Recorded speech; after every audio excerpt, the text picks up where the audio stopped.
আমি আমার কাছে পর্যন্ত আমি যখন বললাম, আমি কারো কাছে যাইনি, কিন্তু আমি যখন বললাম আমার একটা চ্যানেল দরকার, সে বলেছে আপনার 200 কোটি টাকার ইয়ে হতে হবে। 2টা বছর ধরে সবগুলি বাটপারে, আসিফ নজরুলের মতো একটা বাটপার লোক, এই বাটপারি করে করে করে আমাদের এই জুলাইকে ধ্বংস করে দিয়েছে, তার বাচ্চারা ধ্বংস করে দিয়েছে। এদের বিচার হতে হবে।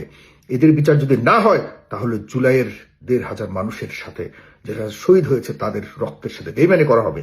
আপনারা প্লিজ, দল আপনাদের পক্ষে এই ছেলেগুলি গেছে, এই ছেলেগুলি জিজ্ঞাসা করেন তোমরা কি করছো, তোমরা যে 1.5 বছর 2টা বছর এখানে উপদেষ্টা ছিল, তোমরা কি দায়িত্ব পালন করেছো?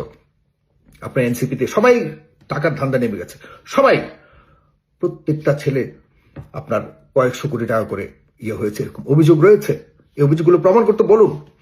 অবশ্যই এদের ব্যাপারে ইয়ে করা উচিত। এই মাহফুজ ছেলেটা সে তথ্যমন্ত্রী হয়ে সে আমার কাছে পর্যন্ত আমি যখন বললাম, আমি কারো কাছে যাইনি, কিন্তু আমি যখন বললাম আমার একটা চ্যানেল দরকার, সে বলেছে আপনার 200 কোটি টাকার ইয়ে হতে হবে।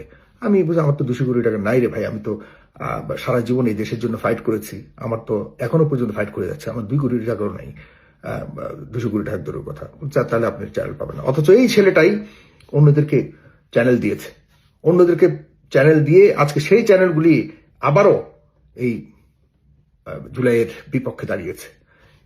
কাদেরকে সে চ্যানেল দিয়েছে, কিসের মাধ্যমে চ্যানেল দিয়েছে, এই ধরনের ঘটনাগুলি, এটা আমি নিজে যেহেতু সম্পৃক্ত ছিলাম, আমি সাক্ষী দিতে পারবো। এবং আমার সাথে এই যে টাকার কথা বলেছে আমাকে, আমার সাথে সার্জিস আলম ছিল, সেদিন বসা ছিল, একসাথে সার্জিস আমাকে নিয়ে গেছে তার কাছে। আমি কখনোই আমি দেশে যাওয়ার পর থেকে কারো কাছে যাইনি।